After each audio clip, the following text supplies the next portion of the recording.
Alright, so here we have Freyja on the right hand side.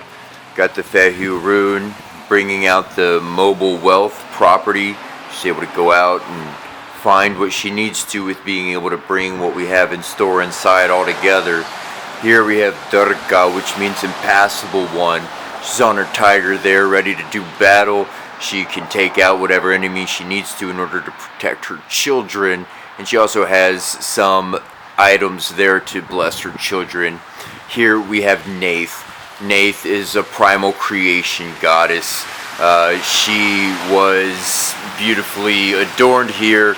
These arrows are designed to kill the dead. So once her children are found and brought back, they are protected by Durga, the impassable one, on the physical plane, and Neith is going to take out any spirits that are following her children into the haven that we have here. So here we come forth and we have Nuwa. Nuwa is the fourth emanation of the Divine Mother that we are representing here. And we have her horns, you can see up top here, that look a bit like roots for me, in my opinion. Her covering for her breast looks like scales. Here we come down, more scales to the bottom, more scales, and oh my goodness, yes, that's a legit tail. We have Reptilian. Reptilian, creative goddess here, very similar to Neith. Nuwa, she is said to have crafted man from clay. And once she got done crafting the divine fleshly ones, essentially the creation of man was more so mass-produced. We can see here also she has her red dragon. There's a lot of meaning behind all of this and connections. Staying on point here though, we have Isar. So from China, okay, Nuwa, Reptilian, now we have Isar, Lord of the Dead here. Green skin, right? So green skin. Now the interesting thing here, reptilian fact. Here we have Heru. He is represented, bringing another to Isar for what they've got going on. Yet no green scales for Heru. For Isar is completely represented here.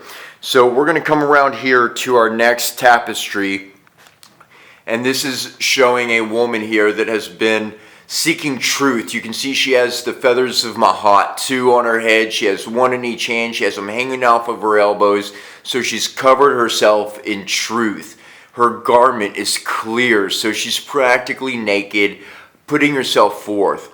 We have Mahat here, and Mahat is essentially in the green on the right hand side here.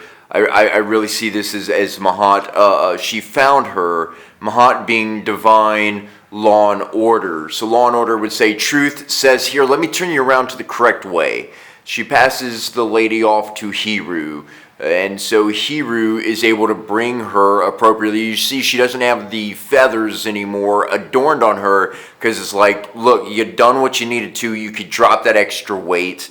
We've got Heru here. Now what you see to the bottom of his leg kicking out there is a tail. That's a tail that is represented. You can see that he is wearing green scales to represent what? To represent the reptilian origins of a worldwide operation that they had going on here. So Heru brings her to Anpu or Anubis, and Anubis obviously weighing the heart. There we have Amit. He's ready to devour that soul, that reality of that person, their Ba, just in case. However, she has been found to have a properly weighed heart, lighter than the feather, and we can see here that she has the truth of feather and life provided to her. We have Tahuti here, which is divine wisdom, or you could say the Akashic records. So he is writing down on the tablets all that is being transgressed, approved, put through, so forth and so on. He's got his tail represented as well.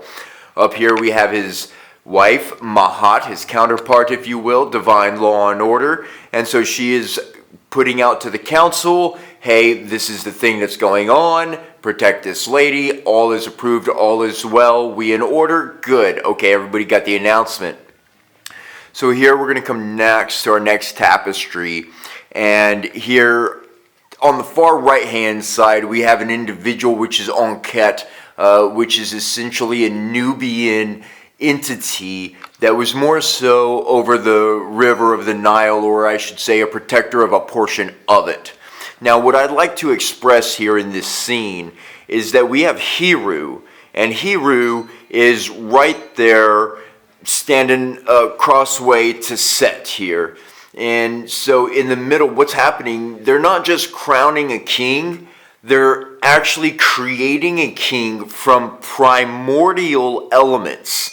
And that is what they are fashioning and putting together. That is actually what is being depicted here. And here we have, right here, we have this wonderful lady, and she is goddess, I should say, level-wise. And we have this thing around her neck that she's reaching out to this other individual, and he's like kind of touching it, she's holding it up for him. What's going on here? What exactly is going on? Because they're not part of the primary center scene. We have someone honoring a deity on one side, and on the other side we have knowledge being passed on. Imagine what's around her neck is like one of the beaded pieces. So as we're meditating, we move the beads because we're transferring knowledge of information to each bead on our necklace. So I believe wholeheartedly here that what's happening is through this throat chakra energy channel, not verbal communication, she is passing wisdom onto this future king, onto this future individual who would definitely benefit from having the understanding of what's going on in this scene. And so what we've got over here to the next one is essentially the wife of Ramses II. And what's going on here, we can pick this up, boom.